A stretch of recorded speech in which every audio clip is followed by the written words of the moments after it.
Yeah.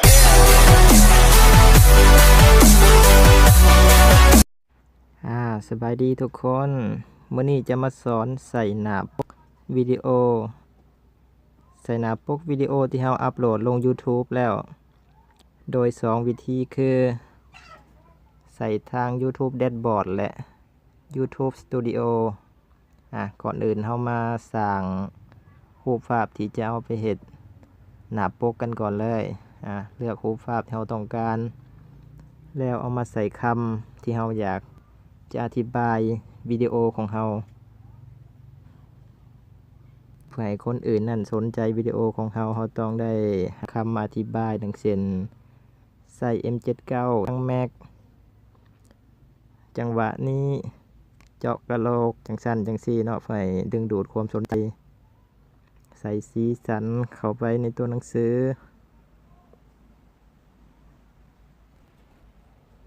ดังเช่นคำว่าสวยพี่สวยก็แล้วแต่ผู้มักเนาะอันนี้เฮ็ดเป็นตัวอย่างซื่อๆ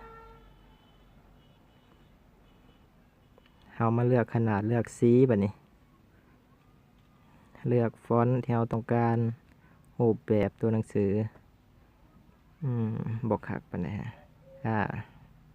บัดนี้มาขยายให้มันใหญ่ๆคนได้เห็นแบบเปิดเข้ามาก็บอกโอ้มันมีคำที่น่าสนใจเขาก็สนใจอยากเข้าไปเบิ่งบัดนี้เราก็มาใส่สีเพื่อให้คนเขาสนใจเอาสีเขียวนี่ก็โดดเด่นดีแล้วบัดนี้เราใส่น้ำเพื่อให้มันโดดเด่นเติม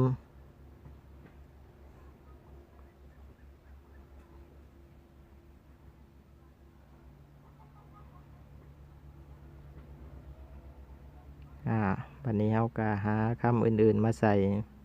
เพื่อให้หน้าปกของเรามันดึงดูดคนอย่างเช่น EP 6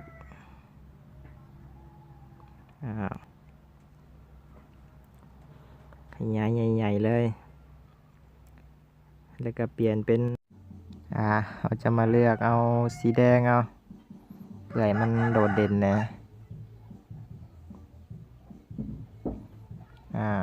บัดนี้ไฟสีใส่ยังก็แล้วแต่ผู้มักเนาะ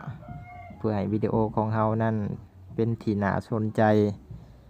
บัดนี้สิไปสอนวิธีการเอาปกไปใส่ในวิดีโอที่เราอัปโหลดลง YouTube แล้วไปกันเลยเมื่อเราเข้ามาในหน้า Google ให้เสิร์ชหาคำว่า https://myoutube.com dashboard หลังจากนั้นคลิกเข้าไปที่ YouTube Dashboardเราจะเห็นช่องของเราอยู่นี่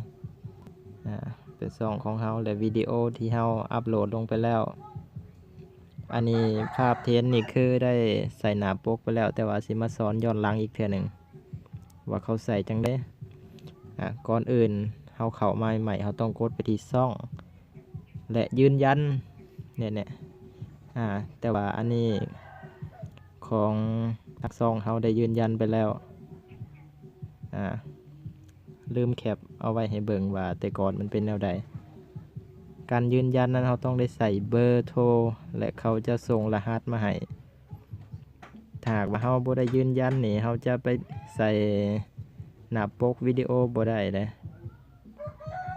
มีสำคัญอะไรตัวนี้หลังจากที่เรายืนยันแล้ววันนี้เรากลับไปเบิ่งวิดีโอของเราอยากจะแก้ไขวิดีโอตัวใดก็เลือกเอาเลยบัดนี้สมมุติว่าเราจะแก้ไขวิดีโอลุ่มสุดนี่ให้คลิกเข้าไปที่คำว่าแก้ไขหลังจากนั้นก็จะมีให้เราเลือกหน้าปกเราคลิกเข้าไปเลยคลิกเข้าไปในรูปลุ่มสุดเลือกที่ไฟส่วนตัวบัดนี้คลิกเข้าไปที่จัดเก็บไฟในเข้ามาหา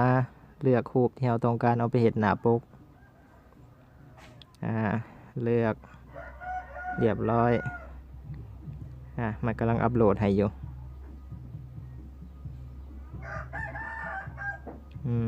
อัปโหลดเรียบร้อยแล้วบัดนี้เรามาบันทึกการเปลี่ยนแปลงกำลังบันทึกถามแป๊บนึงบันทึกแล้วเรียบร้อยบัดนี้ วิธีที่2ก็คือการเปลี่ยนหน้าปกวิดีโอใน YouTube โดยการใช้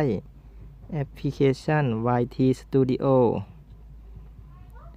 เรามาลองเข้าไปเบิ่งเลย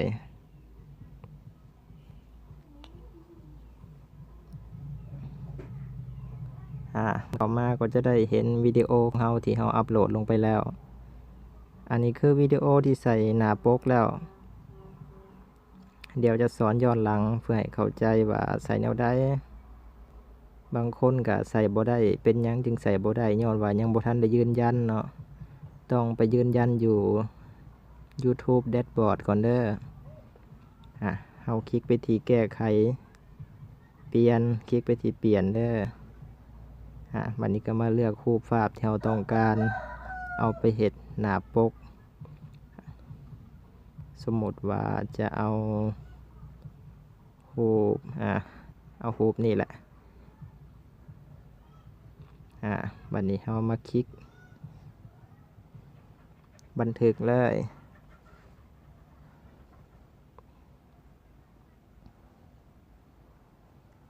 เรียบร้อยและ2วิธีในการเอารูปหน้าปกลงในวิดีโอที่อัปโหลดลง YouTube แล้ว